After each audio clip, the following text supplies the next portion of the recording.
Welcome at Auvesy-MDT's Connect Express, our new interview series with automation production leaders, manufacturing giants moving ahead in digital transformation, and software companies supporting the industry towards the full potential of Industry 4.0.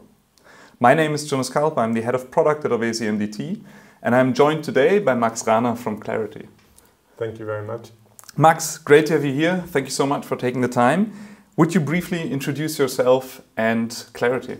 Thanks for having me. So, firstly on Claroty. Claroty is an industrial cybersecurity company founded in 2015, so 7 years ago. We are by heart Israeli, on paper we are American. Most of our employees reside in Israel, and what we do is, first of all, detecting vulnerabilities in industrial control systems, so finding out where could an attacker find an entry point into your industrial control networks using the industrial control systems you have in your environment. The second thing we do is providing software solutions to inventorize operational technology networks. Mm-hmm. And the third thing we do is a secure remote access solution dedicated for use in industrial control system environments, meaning a typical IT remote access solution has a different approach to things. In OT, you want auditability, screen video, full audit trail, what we are used to in the automation world. And that's exactly what we are providing here. I'm a mechanical engineer. My career started in actually car development for a nice sports car manufacturer. And afterwards, I spent some time in the semiconductor industry, where one of my customers already in 2011 was subject to a cyber attack. And then this led me in 2012 to becoming a cybersecurity guy myself. So for the last 10 years, I was dealing with cybersecurity in industrial control systems and OT networks. That's very interesting, and it really shows sort of the way that a lot of the production industry now moves ahead towards sort of the trend of combating the whole topic of cyber vulnerabilities and cybersecurity risks. You already mentioned Claroty provides cybersecurity vulnerabilities and detects cybersecurity vulnerabilities, but what does it actually mean? Could you maybe explain to our viewers what are cyber vulnerabilities, what are CVEs, and are there more than 10 years ago? Are there more than 5 years ago? What's the current development in the market? Let me describe it with an anecdote instead of a technical explanation. So you're all used to probably going around your house with an insurance company, somebody from the police, or just yourself, and seeing, are my windows locked? Are my doors locked? Could I simply open a window without probably even tools by just pushing it slightly, and suddenly it is open, and whoops, we have a burglar in our house? Those exactly are vulnerabilities. And unfortunately, control systems, just like IT systems also, or software, can have vulnerabilities. You see, those are complex products, and they are developed over a long period of time, and things change. Infrastructure is changing. Suddenly, things are exposed to the internet that were never planned to be connected to the internet, and suddenly certain features, certain ways in architecture that a vendor chose might be risky, because it would allow a hacker to come or to get into your network, steal data, or even cause harm. So that's definitely a difficult point that you should have in mind when thinking about Industry 4.0 or the digitization, or, for example, how was it possible that car manufacturers are getting parts delivered just in time and just in sequence? That's the connectivity we today see, and that means that, unfortunately, stuff is connected to the internet that was never meant to be. To your question, do we see more vulnerabilities? I wouldn't say that there are more vulnerabilities, but it definitely has a higher priority to search for vulnerabilities. Okay. So more vulnerabilities are being detected, but let me be very clear, that does not mean that it is becoming more likely that you will be attacked. It is becoming more likely that you find out the weaknesses in your network and can protect yourself from being attacked.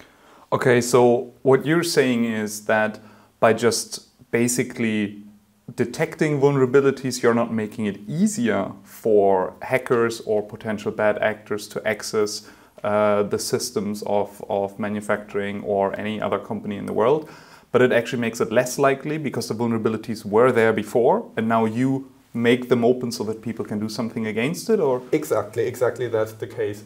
What we are doing when we say we detect vulnerabilities is not something that only we do. Also attackers are doing this. How does an attacker approach you as a company? Probably not you specifically as a company, but they simply do a host scan, see are there systems out there that are vulnerable where I as an attacker know I can use or exploit this vulnerability to gain access to your networks. And if you happen to have one of these vulnerabilities, you are very likely subject to an attack. Okay, so by actually showing the vulnerabilities, companies can take proactive actions to mitigate them, thereby reducing the risks that they're actually being hacked. Exactly. That's the logic. The attacker's idea is to keep the vulnerability for themselves, keep it secret, because then only the attacker can exploit the vulnerability. By making vulnerabilities public, a vendor would be forced to create a fix for a vulnerability, and a user of a system would be forced to think about how can we make this secure so that we can continue using the system even though we know it has a vulnerability. Okay, thank you so much. Maybe we can take a little bit of a deeper look into vulnerabilities. So are vulnerabilities all the same, or is it that potentially certain areas, maybe certain verticals, industries, or some geographies, countries are more prone to having more or less vulnerabilities? How does that look like? So I wouldn't say that this is something that's dependent on where you are in the world or what you're producing, because industrial control systems are relatively comparable between industries. Let me put it that way. For example, you can use the same distributed control system to run a nuclear power plant as you can use it also for producing chocolate. I've seen that actually in this example. And that means that for very critical infrastructure, where an attack would be a worthy target for a particular nation state attacker, a vulnerability would probably be found, and suddenly a chocolate manufacturer who says, I'm anything but critical. By the way, chocolate manufacturers are critical, so let's be clear about that. But even if you think I'm not critical and I'm using the same control system for a completely different purpose, I could be attacked. Okay, that's interesting. So basically you're saying pretty much the vulnerabilities will be relatively similar across the board, also across geographies and across verticals. Right. How about the different attack styles? So what are the primary concerns for an OT company of being attacked? What are the levers? So operational technology is becoming more and more IT-fied, if that is a word, but we are seeing more and more IT operating systems in OT. A lot of Windows is used. We see Unix more and more. Virtualization is happening in operational technology these days, and that was not the case only maybe 10, 15 years ago. So what does that mean? A lot of the vulnerabilities that are important for OT networks are actually coming from the IT side. But it's an OT system, so you can't use typical IT approaches because it might harm your process stability, or might even you run into a conflict between physical functional safety and cybersecurity. So you need an OT-specific approach to these vulnerabilities, even though they are coming from IT systems.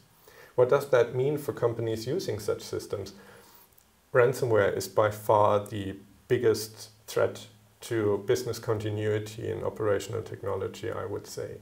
However, even though ransomware is harming the production capability, it is definitely not the most dangerous attack possibility, because the mother of OT security, Stuxnet, 12 years ago, actually was an attack on the process integrity in order to make that process unsafe. What happened there was uranium centrifuges were sped up in a way that it would simply be destroyed. Regardless of people working with these in these facilities, regardless of uranium being a nuclear material, and probably a radiation being a problem afterwards in this facility. So that shows that with attacks on operational technology, you could simply be taken ransom, pay the ransom, and then you can produce again.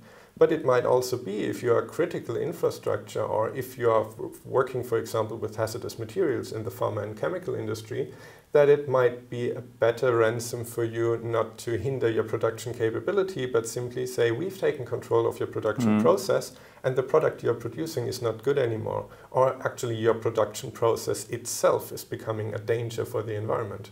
So there are huge costs involved for potential targets in any cybersecurity attack, correct? Right. And on the OT side, even more so than in the IT side. There are tons of calculations about the average cost of an IT breach or an IT attack. Have in mind, usually you don't have a backup production site just in case, as you would have it with the IT service. That's correct. Well, then again, Auvesy-MDT does actually leverage a partnership with Claroty as well, and potentially we can elaborate on that a little bit. So what we do is we basically combine the capabilities and the expertise knowledge of heterogeneous shop floors at Auvesy-MDT with the expert knowledge of CVEs and vulnerabilities at Claroty. What would you sort of generally recommend companies in the automated production space to do if they want to safeguard their environment? So the first step as an IT is know what you have. If you can't properly describe the asset inventory that you have, you will very likely find it hard to find out where do we have vulnerabilities, what are our critical assets. And knowing what you have and what is critical, I think, is also part of what is important in our relationship, because we can help companies to identify systems that should be part of the backup and restore concept together with Auvesy-MDT. And that's the second step. If you know what you have, if you know what's critical, you should have a plan, and that's where you come in play, to mitigate in case of an attack the results of the attack. So get the system up and running again as quickly, as speedy as possible, and making sure that you're not losing process integrity. That's, I think, where we can work together very, very well in this partnership. A third step then should be monitoring your network for acute threats. Who is communicating with whom? Do I have communication going outside? And with these 3 steps, you have covered 3 out of 4 that is actually recommended, for example, under most regulations like 62443 or the CRITIS regulations here in Germany. That's very interesting. So in essence, what we do, if we think about risk in a global scale or maybe even in a slightly abstract way, it's always the question of impact or costs and probability and likelihood of being attacked. And what we're saying here is that the combination of working with Claroty and with Auvesy-MDT is that we basically reduce both of these sides, right? By knowing what the vulnerabilities are, we reduce the likelihood of an attack, thereby really reducing the overall risk already. And by being able to back up and recover the systems in place and by being able to describe them, we're able to bring back production much quicker in case an attack happens, so the costs will go down. Absolutely. Cybersecurity is not what we are aiming for. What we are aiming for is business continuity and reducing risk. Cybersecurity is just the means to get there. In 2020, Claroty published a paper on the industrial state and on cybersecurity in general. So given that we've already spoken about Claroty doing a lot of research, maybe you can elaborate a little bit on what are the targets of this research and why are you conducting it? Happy to. So what we are doing in our research team, we are running actually a virtual production facility of enormous size, meaning we only have the control systems, but we don't have the machines around it. So we can fully simulate what's happening in a production environment of several types of industries. What we are doing there is finding out if we would be attackers, how would we do it? Mm-hmm. What vulnerabilities are present there? What would be a technically feasible way to attack these systems? And we are doing that with many of the automation vendors. So investors behind Claroty are companies like Siemens, Schneider Electric or Rockwell Automation.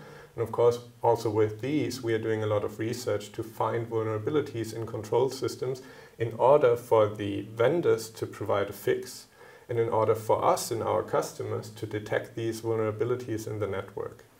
So basically you're taking on the role as an attacker, but then instead of exploiting these vulnerabilities, you actually help companies prevent that. Exactly. Instead of keeping it secret in order to use it for an attack, we are publishing these vulnerabilities. Of course, we are not just saying, okay, we found a vulnerability here, well, please think about it. That would not be the right way to do it.